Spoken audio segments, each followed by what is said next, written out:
Part 1, the massive space station hung in the darkness like a glowing jewel.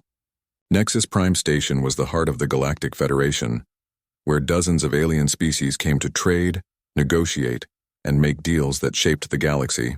Commander Jake Harrison stood at the observation deck, watching ships from 100 different worlds dock at the station's countless ports.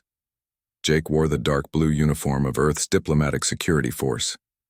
He was 35 years old, with short brown hair and careful eyes that missed nothing. Behind him, his team prepared for another day of protecting Earth's ambassadors.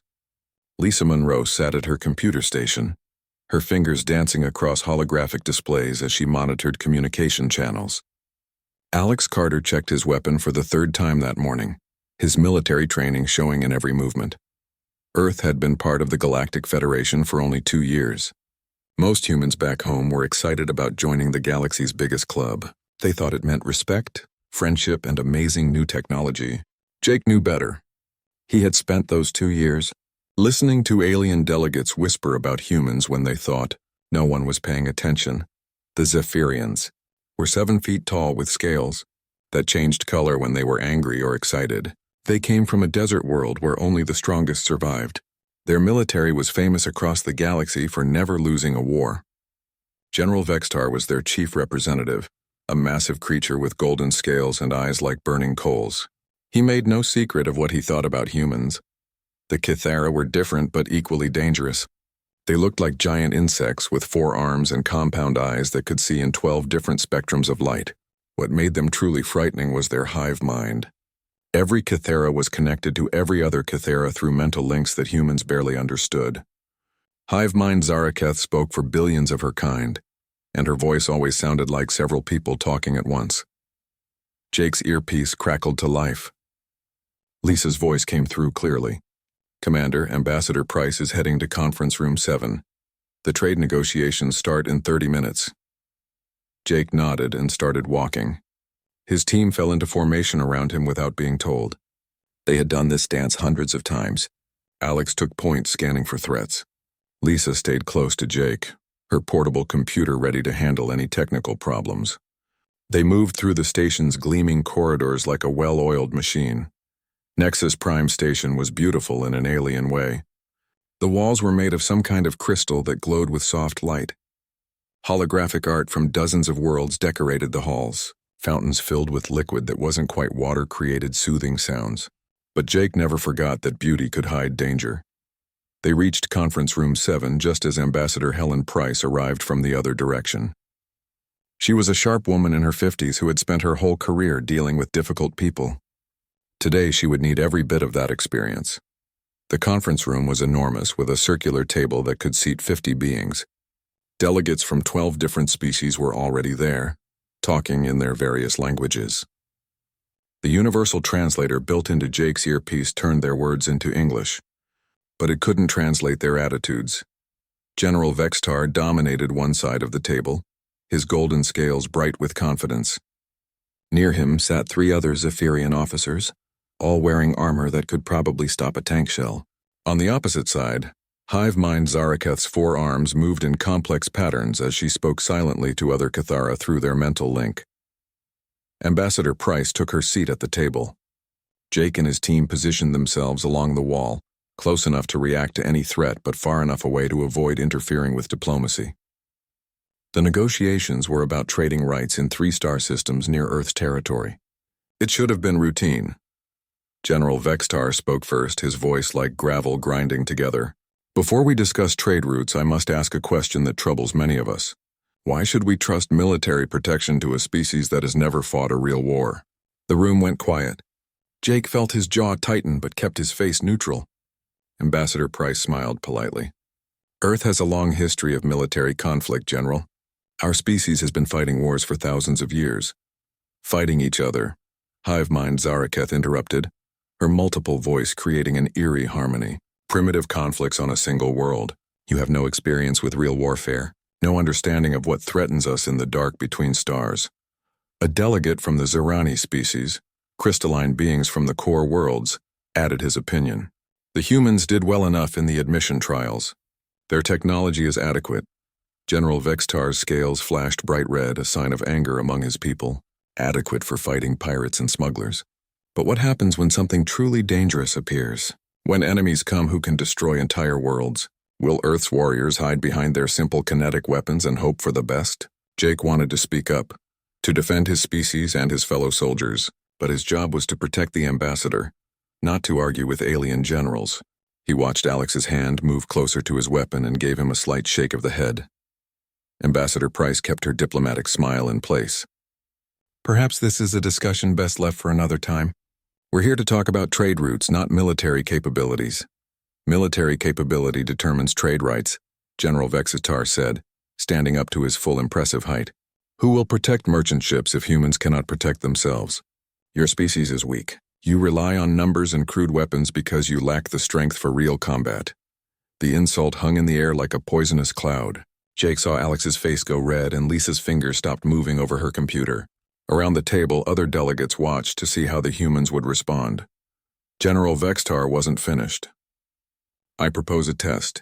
The Galactic War Games begin in 3 months on Titan's Edge. Let Earth send its best warriors. Let them prove they deserve to sit at this table. Hivemind Zaraketh's compound eyes glittered with what might have been amusement. An interesting suggestion. The War Games will show us what humans are truly capable of, or perhaps what they are not capable of. Jake felt his heart sink. The Galactic War Games were legendary throughout the Federation. They happened every 5 years, bringing together the best military forces from dozens of worlds. Species used them to prove their strength, settle disputes, and show off new weapons. No human had ever participated. Ambassador Price looked around the table, seeing the challenge in every alien face. Earth accepts, she said quietly. General Vexitar's scales brightened to gold again. Excellent. Try not to embarrass yourselves too badly. The galaxy will be watching. As the delegates filed out of the conference room, Jake's earpiece buzzed with an incoming message from Earth Command. The priority code made his blood run cold. Whatever was in that message, it was classified at the highest levels. Jake waited until they were alone before accessing the message. The words that appeared on his personal display made him forget all about alien insults and war games. Something was happening in the Outer Rim territories, something the aliens didn't know about yet, something that would change everything. Part 2 3 months passed faster than Jake Harrison had hoped. The journey to Titan's Edge took 2 weeks aboard Earth's newest military transport, the ESS Victory. Jake spent most of that time training with his team and trying not to think about how badly this could go wrong. Titan's Edge was a fortress world on the border between Federation space and the unknown regions. Ancient weapon platforms orbited the planet like deadly moons. The surface was covered with training facilities, weapon ranges, and arenas built by dozens of different species over hundreds of years. This was where the galaxy's warriors came to prove themselves. Jake's team consisted of 50 of Earth's best soldiers. Katie Bell was their sniper, a quiet woman from Texas who could hit a target from 3 miles away. Ryan Torres handled explosives with the delicate touch of an artist. Sam Parker was their medic, a man who had saved more lives than he could count during Earth's last major conflict. The opening ceremony took place in the Grand Arena, a massive structure that could hold 500,000 spectators. Beings from across the galaxy filled the seats, their various languages creating a buzz that the universal translators couldn't quite handle. Jake stood with his team on the arena floor, feeling very small among the other competitors.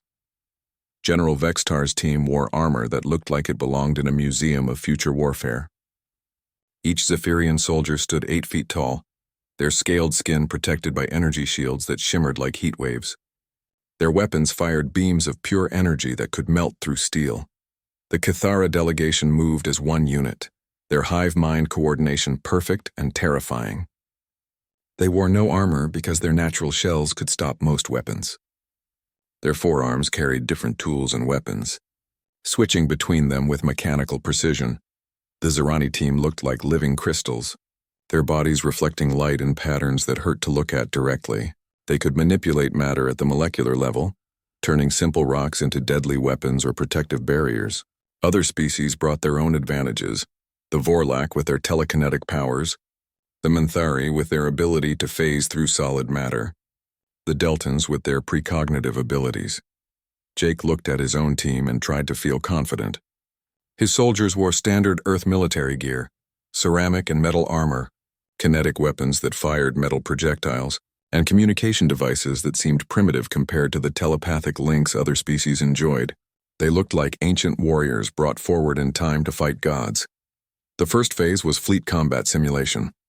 Each species brought 5 ships to engage in mock battles above the planet. Jake commanded Earth's squadron from the bridge of the corvette ESS Defiant. His other ships were the frigates Courage, Honor, Destiny, and Freedom. The human ships used pack tactics that had worked well in Earth's solar system. They moved together, covering each other's weaknesses and concentrating their fire on single targets. For the first few minutes, it actually worked. Jake's squadron managed to destroy 2 Zerani vessels before the other teams adapted, but adaptation came quickly. The Zephyrian dreadnought flame of victory simply absorbed the kinetic rounds from human weapons, its energy shields growing stronger with each hit. The Kythera swarm ships moved in patterns no human mind could follow, appearing and disappearing through micro-jumps that confused human targeting systems. Within 30 minutes, Earth's entire squadron was marked as destroyed by the simulation computers. Jake watched his ship's status lights turn red one by one, feeling the weight of his species' expectations crushing down on him. The second phase was ground warfare on Titan's Edge's surface. Each team had to capture and hold 3 strategic positions while preventing other teams from doing the same. The terrain was deliberately hostile: radioactive deserts, acid rainforests, and mountain ranges with gravity wells that could crush unprotected beings. Jake's soldiers fought with everything they had. Katie Bell's sniper rifle cracked across the battlefield, taking down targets that other species' sensors couldn't even detect. Ryan Torres turned the landscape into a maze of explosions and traps. Sam Parker kept the team functioning, despite injuries that would have stopped most other species. But human advantages meant nothing against overwhelming technological superiority. Zephyrian soldiers walked through human gunfire like it was rain, their personal shields deflecting every shot. When human forces tried to flank them, Kythera scouts shared perfect information across their hive mind, making surprise attacks impossible. The Vorlak didn't even need to see human soldiers to kill them. Their telekinetic powers crushed human weapons from hundreds of yards away. The Manthari phased through solid cover, appearing behind human positions to strike without warning. The Deltans knew where human forces would move before the humans themselves decided. After 8 hours of brutal fighting, Earth's forces held exactly 0 strategic positions. Jake's team was exhausted, outgunned, and thoroughly beaten. Other species had barely worked up a sweat. The final phase was individual champion combat. Each species selected their best warrior for single combat in the arena. Jake wanted to fight himself, but regulations required each team's official champion to compete. Danny Cross was Earth's choice, a Marine who had won every hand-to-hand combat tournament on 3 different continents. He was fast, strong, and smart. Against human opponents, he was unbeatable. Against alien champions, he was just another primitive mammal. The Zephyrian champion was named Karthak, a veteran of 30 battles who had never been defeated. His golden scales were covered with ritual scars, and his energy weapons could cut through metal like paper. The Kythera sent hive warrior Zexanil, whose 4 arms moved independently while his compound eyes tracked multiple targets simultaneously. Danny fought with courage that made every human in the arena proud. He used every dirty trick, every advantage his training had given him. For a few moments, it looked like human determination might be enough. He actually managed to land several hits on Karthak, drawing first blood and earning grudging respect from the alien audience. But respect didn't stop Karthak's energy blade from cutting through Danny's armor like it wasn't there. Danny went down hard, his left arm nearly severed, his ribs broken, his face bloody. The medics rushed onto the arena floor while the alien crowd cheered for their champion. Jake watched his friend carried away on a stretcher and felt something break inside his chest. This wasn't just defeat. This was humiliation on a galactic scale. General Vextar's voice boomed across the arena as he addressed the crowd. Let this be a lesson to all who would challenge the established order. Earth's warriors are brave but weak. They fight with ancient weapons and primitive tactics. They have no place among true warriors. Hive Mind Zaraketh's multiple voice added her own judgment. Humanity should return to their small world and leave warfare to species who understand it. They are evolutionary mistakes unfit for the challenges that await us in the darkness between stars. Jake stood in the arena, surrounded by the laughter and contempt of a galaxy that had already written off his entire species. His earpiece buzzed with another priority message from Earth Command. The words that appeared on his display made his blood run cold. The threat in the outer rim was moving faster than anyone had predicted, and the aliens who had just humiliated humanity were about to face something that would make them wish they had human allies. Part 3. 6 months after the disaster at Titan's Edge, Jake Harrison stood in Earth's new military training facility, deep beneath the Rocky Mountains. The humiliation of the war games had changed everything. Earth's membership in the Galactic Federation hung by a thread, and most alien species now treated humans like embarrassing children who had wandered into an adult conversation. But something else had changed too. The classified messages Jake had been receiving were no longer just warnings. They were reports of actual destruction on a scale that made the war games look like playground fights. The first system to die was Kepler 442, a mining colony on the edge of known space.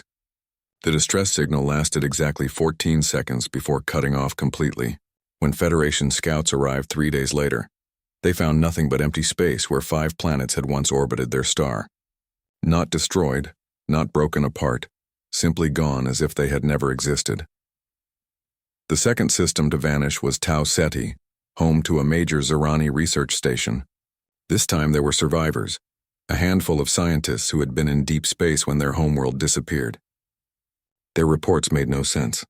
They spoke of ships that looked like living things, vessels that seemed to grow larger as they fed on energy weapons fired at them. By the time the fourth system went dark, the Galactic Federation was in full panic mode. Emergency sessions were called on Nexus Prime Station. Ancient defense protocols were activated. Battle fleets that hadn't moved in decades were recalled to protect the core worlds. Jake received the full intelligence briefing from Earth Command while standing in the training facility's main hall. Around him, 300 men and women practiced fighting techniques that no alien species would recognize. They were learning to think like humans instead of trying to copy alien tactics. The enemy called itself the Void Collective, though no one knew if that was their real name or just something the universal translators had made up. Their ships looked organic, like enormous sea creatures swimming through space. They absorbed energy attacks and seemed to grow stronger from every battle. Conventional weapons barely scratched them. What made them truly terrifying was their intelligence. The collective didn't just destroy civilizations, they studied them first. They learned each species' strengths and weaknesses, then used that knowledge to become better killers. Reports from the few survivors described collective warriors that combined the best abilities of multiple species. The Zephyrian military, so proud and confident just months ago, suffered their first major defeat in over 1,000 years. General Vexitar's home fleet was completely destroyed trying to defend their industrial world of Zephyr Prime. The planet's 20 billion inhabitants simply vanished along with their world, leaving behind only empty space and radiation. The Cathera hive minds faced an even worse fate. The collective seemed able to corrupt their mental links, turning hive warriors against their own queens. Entire colonies descended into madness as their shared consciousness was twisted into something alien and hostile. Hive mind Zaraketh herself barely escaped when her personal guards tried to kill her after their minds were infected. Jake watched the intelligence report scroll across his display and felt a cold certainty settle in his chest. The galaxy's greatest military powers were falling like dominoes. The species that had mocked human weakness were begging for help from anyone who would listen. On Nexus Prime Station, emergency sessions ran day and night. Desperate plans were proposed and discarded. Some wanted to gather all remaining fleets for one massive battle. Others suggested retreating to the core worlds and hoping the collective would be satisfied with the Outer Rim territories. A few even proposed surrender and negotiation. Jake's earpiece buzzed with an incoming call from Earth Command. Admiral Patricia Kane's voice came through clearly despite the distance. "Commander Harrison, we need you back on Nexus Prime immediately. The Galactic Council is requesting human assistance." Jake almost laughed at the irony.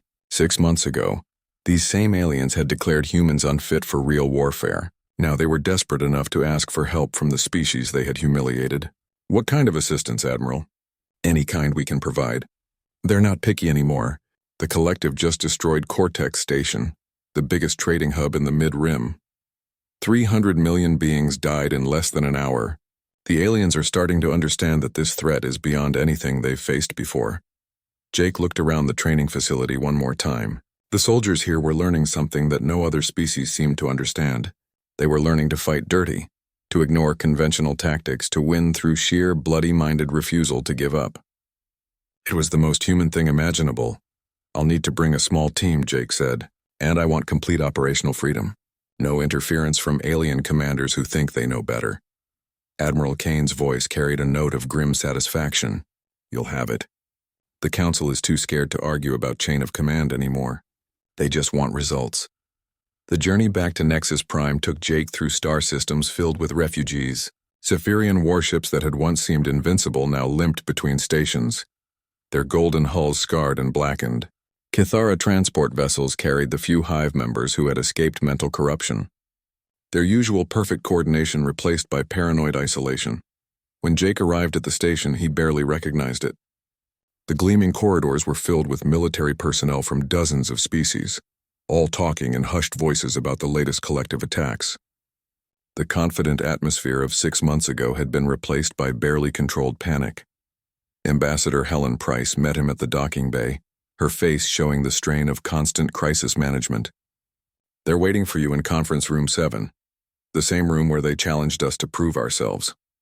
Jake nodded and walked through the station's corridors with Lisa Monroe and Alex Carter beside him. Other beings stepped aside as they passed, and Jake caught fragments of whispered conversations. The humans were no longer objects of mockery.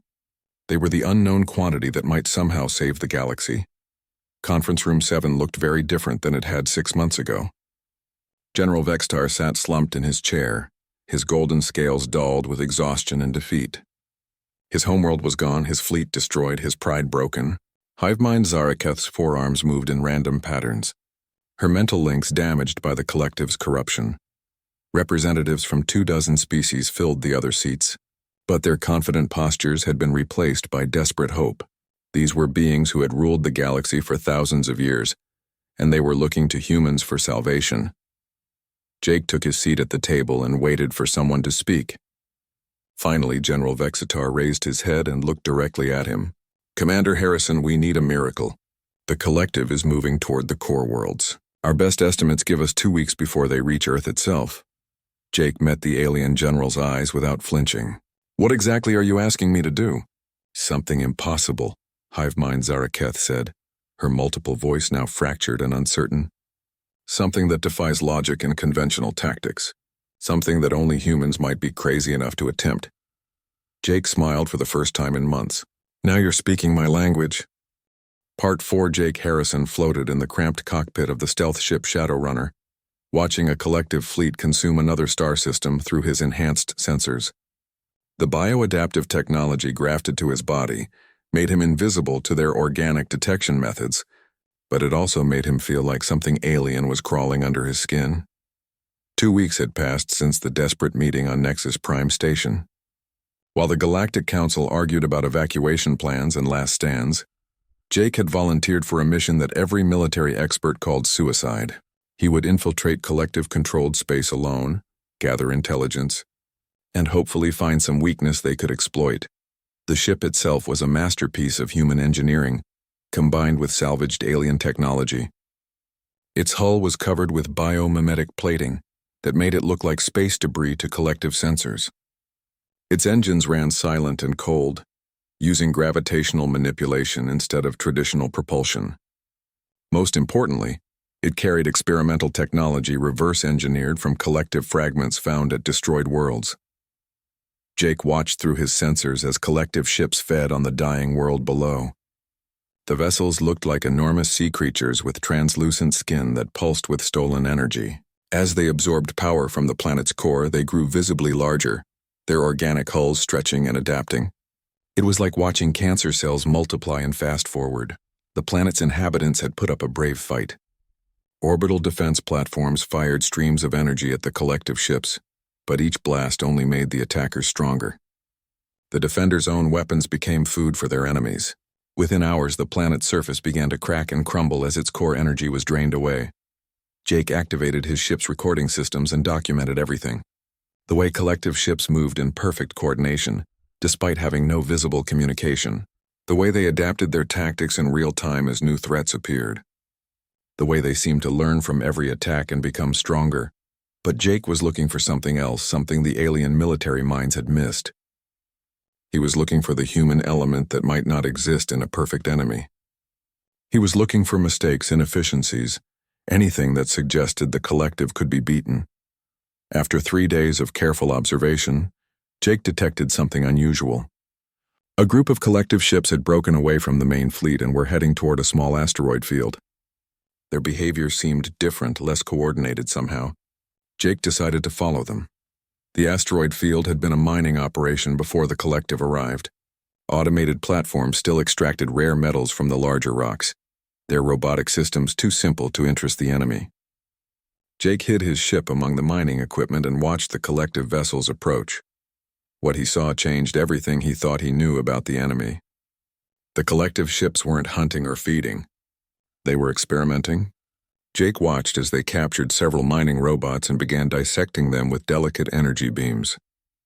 They were studying the machine's simple programming, trying to understand how such basic systems could continue functioning. Jake realized that the collective's greatest strength was also a potential weakness. They were too perfect, too advanced to understand simple solutions. They could absorb and adapt to any sophisticated attack, but they were confused by crude, straightforward approaches. As Jake watched, one of the mining robots malfunctioned and began attacking the collective ship, examining it. The robot's simple cutting laser couldn't harm the massive vessel, but the collective's response was fascinating.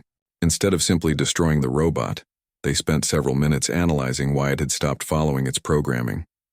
Jake moved closer, using the asteroid field for cover.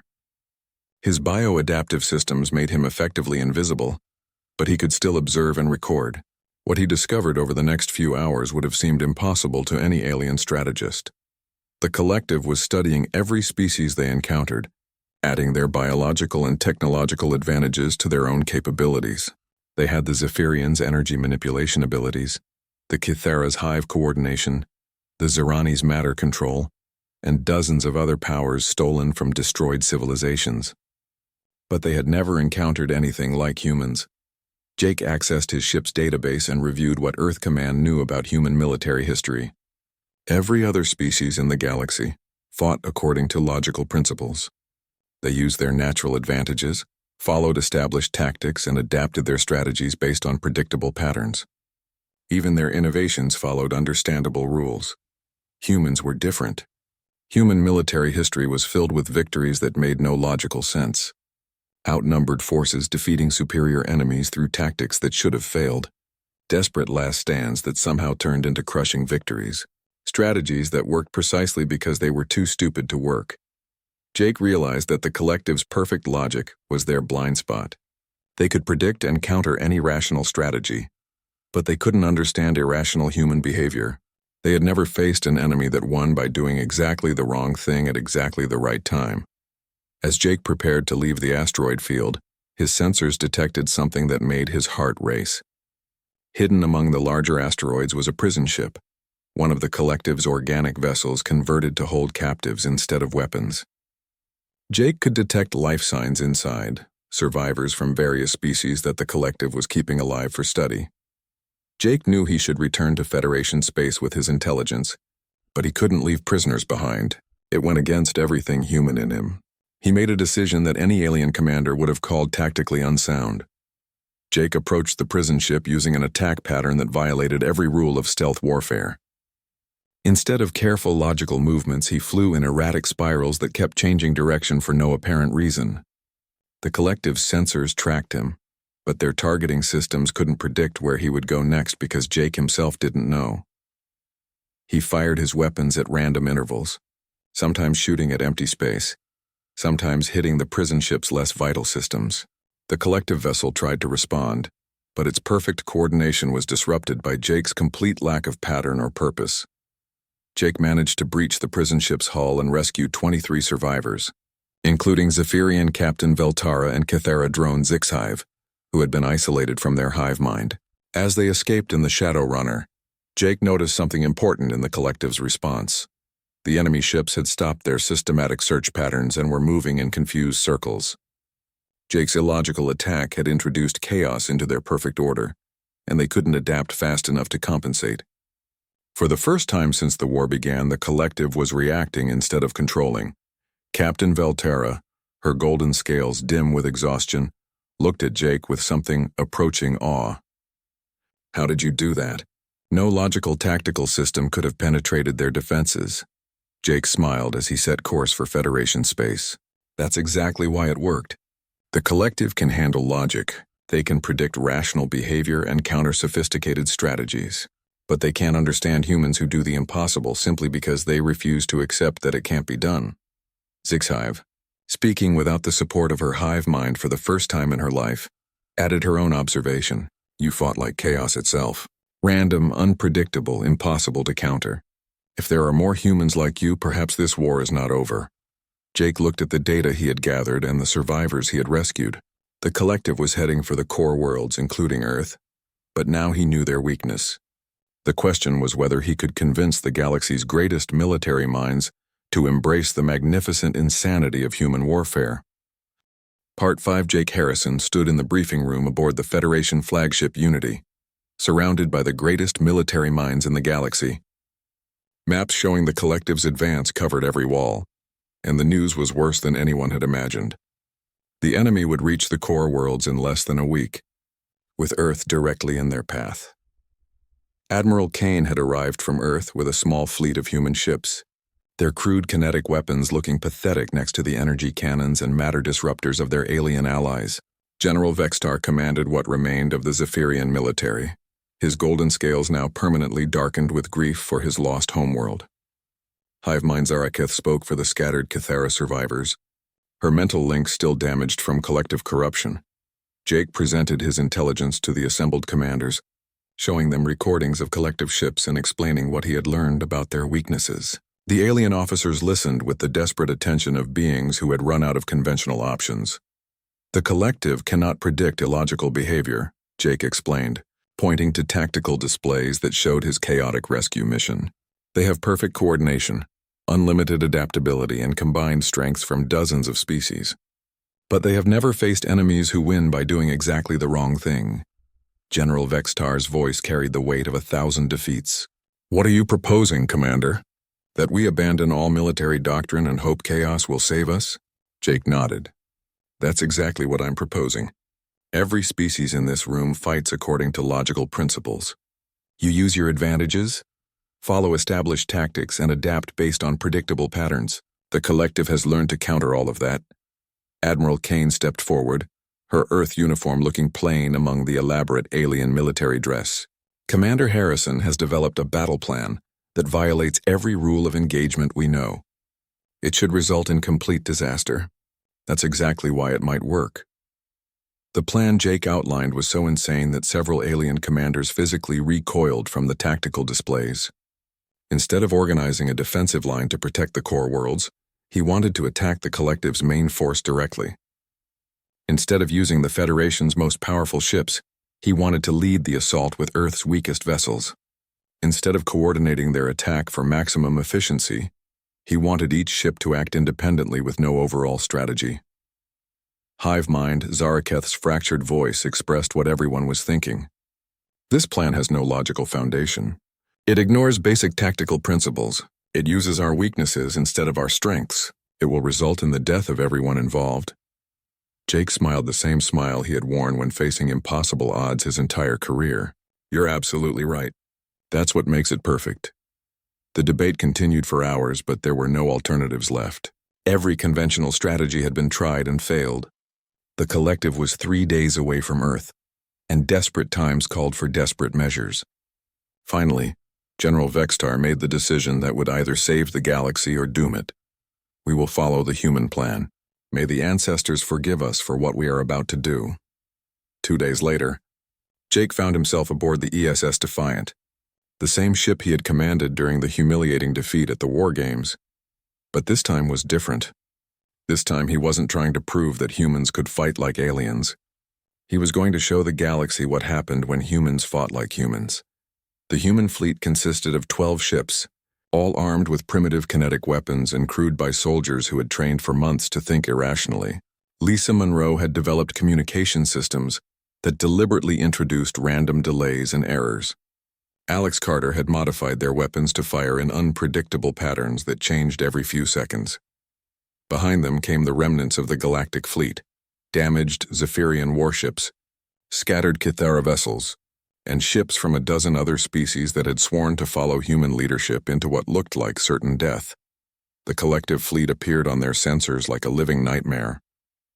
Hundreds of organic ships the size of cities moved through space with perfect coordination. At their center was the Prime Synthesis, a vessel so large it looked like a small moon covered with pulsing veins and glowing organs. Jake gave the order that began the strangest battle in galactic history. All ships attack at will. No formation, no coordination, no plan. Just hit them with everything we have. The human ships scattered in all directions, each captain making independent decisions about targets and tactics. Some ships flew straight at the enemy in suicidal charges. Others retreated at full speed while firing behind them. A few began spinning wildly while shooting in random directions.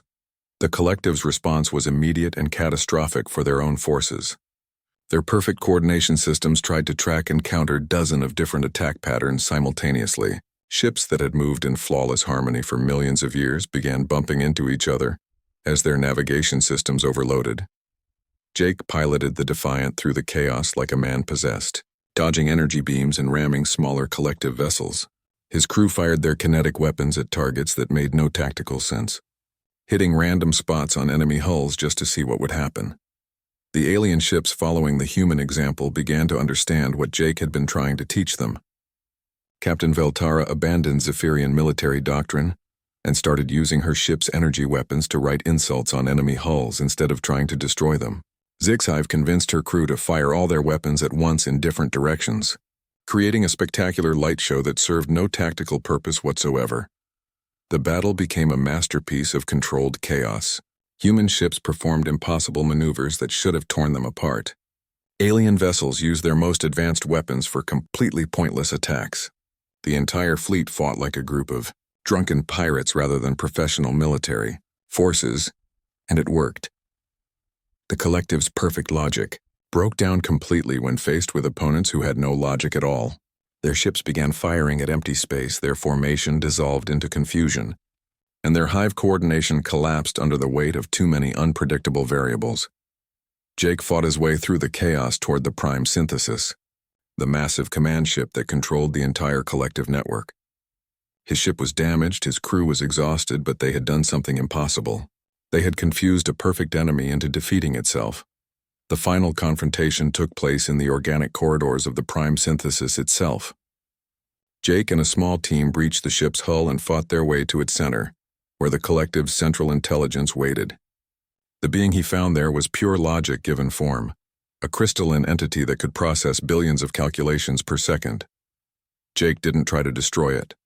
Instead, he did something that no logical mind could process. He began telling it stories about human history, showing it examples of humans achieving victory through complete tactical insanity.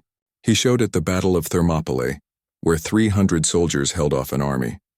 He showed it D-Day, where success depended on doing exactly what the enemy expected them not to do.